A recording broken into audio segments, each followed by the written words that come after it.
Now we are going to start with another sources of electricity. So before we do that, you should know that what is an electric generator. See, electric generator is a device which convert the mechanical energy into electric energy. There is a copper coil which is present in an electric generator, and if that coil gets rotate, then the mechanical energy of it gets converted into electric energy, and this can be used to run many appliances. So, how the electric generator, if we talk about that, on what factor it is based. So, it is based on electromagnetic induction. It is based on electromagnetic induction. What is that? It is that whenever any conductor, that means not, I am not telling you that there should be a current flowing through a conductor. That means any conductor, suppose this is a conductor, a wire which can conduct electricity, is placed between poles of magnet. Suppose this is my two magnets and this wire is moved either up or down. So what happened? Current is produced in this. So whenever the wire is moved between poles of magnet, the current is produced in it automatically.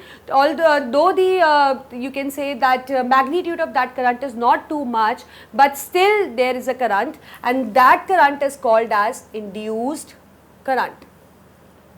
And this phenomena is called as electromagnetic induction. So this is not included in your tables, but because I was telling you that electromagnetic induction, so I just want that you should not cram the words, you should know that what actually is the meaning. Maybe you won't get the exact meaning, but still you will have an idea. So electromagnetic induction, I think is clear that whenever the current is produced in the any conductor, why? Because it is moved between poles of magnet. So the electric generator is based on this, and it is also called as dynamo. So it was first studied by Michael Faraday. Michael Faraday was the one who just made a conclusion that whenever the copper coil gets rotated, its mechanical energy gets converted into electric energy. So this is a dynamo, that is the electric generator. Now we have many sources which can actually produce the electricity. The first source, we will start with the solar cell. As you can see that as the name suggests, solar cell, so obviously it is clear that it is based on solar energy. It is based on solar energy, or you can say it is one of the solar energy device. It can actually convert solar energy into electric energy. Now we are going to see that how it is capable of converting this solar energy into electric energy. This solar cell, an individual solar cell is not able to convert, means it is able to convert solar energy into electric energy, but that much electric energy is of no use. So we need a bulk, you can say a good amount of electric energy. For this we need many solar cells. So we have a solar cell panel. We have a solar cell panel.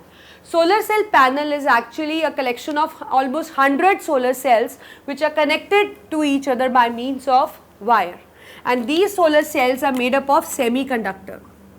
They are made up of semiconductor. As you all know that we have devices or you can say we have substances classified into conductor, insulator and semiconductor. Conductor is the one which allow almost the whole amount of current to pass through. Semiconductor is the one which allow moderate, that means not much amount of current to pass through, that in only a moderate amount, a small amount you can say. And insulator is that which do not allow current to pass through. So in it, the solar cells are actually made up of semiconductor like silicon, germanium, like this. They are mostly used. So what happened when solar energy falls on it, these solar cells, that means it is able to convert solar energy into electric energy, and as they are connected by means of wire, so that electric energy gets stored in the battery. It reaches to a battery by means of wire, and then this battery is used to run anything we can use. If we have electricity in the battery, we know that many appliances work on battery as well. So that means battery can be used to run many electric appliances, so we get an electricity like this. And moreover, you know that there is an additional use of solar devices, as you all know that they are eco-friendly, they do not cause any pollution, and moreover they depend upon renewable source, that is the sun, which is going to last for longer period. But we know that like if something has an advantage, so it also has a disadvantage also. So as it is eco-friendly and the cost is not too high like this, but there are still disadvantages. The disadvantage is if we merely depend upon this thing for electric energy. So then there will be difficulty, because when there is no sun, then how we are going to get the electric energy? Like in the night time we don't have sun, so we cannot have this kind of energy. And moreover, if there is a cloudy sky, then also if there is a rainy day, then also there is a problem. And moreover, you know that sun keeps on changing its position. So that means this much solar cell panel, or you can say this solar device can actually be used to produce electric energy, but we cannot merely depend on it only, right. So this is what is the solar cell. The another source of energy can be a windmill. It can be a windmill. Windmill actually consists of a pole to which the blades are attached, and the center point is attached to the coil of the generator. That means it can actually use to run the generator, and we know that whenever the coil gets rotated, almost that means the electricity is being generated. So how it work actually? When the wind comes, these blades actually rotate, and when these blades rotate, they convert again mechanical energy into electric energy, and this electric energy is used to run the the coil of the generator, and the electricity is generated. But again, we have many advantage and disadvantage of using this windmill. The advantage is, first we'll write an advantage, that it is an eco-friendly. Again, it depends upon the source, which is a renewable source, that is the wind. But it has many limitations, many drawbacks. That is that it is an expensive project. First thing is that setting up of wind energy farm is an expensive project. Second thing is that for the generation of electric energy by windmill, we at least need wind of minimum speed 15 km per hour. That's too high. So that means minimum speed required to generate electricity by windmill is 15 km per hour. So that much kind of speed is not you do not found everywhere, right. And moreover, you know that we have to establish these farms outside the cities, because there only we can have that speed, and moreover it requires a large area. So we can say that it is a expensive project. It cannot be set up anywhere. We have to concentrate that where we get that much of speed, then only it is going to establish, and moreover we need to establish this in a large area of land. So this is the windmill, but obviously we can actually generate electricity, and as I told you that how we can actually generate an electricity. And it is a renewable source of generating electricity.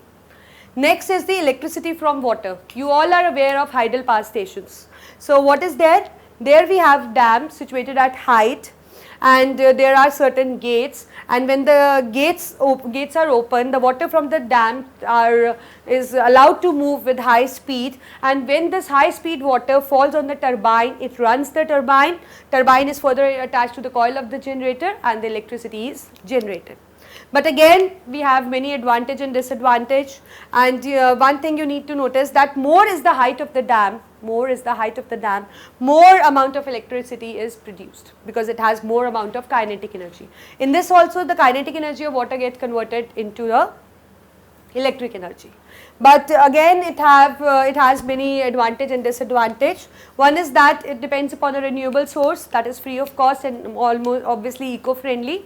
But there is a major disadvantage, like if in order to construct a dam, we have to spoil many vegetation. That means it requires large area. So whenever the dams are formed, the underground aquatic animals, they also suffer, and moreover we need to we need to spoil many flora and fauna. So again, it can actually disturb the ecological imbalance, or it can actually affect the food chain also. So this is what is the electricity power hydel power station. But I think you got it, that but still we have many disadvantage, but still, because the energy needs are too high, so that means we need to have these sources also, still they are producing such limitations, such drawbacks, such ill effects, but still we depend on them also, but not merely on them, but still on them also. So these are the sources by which we can actually produce the electricity.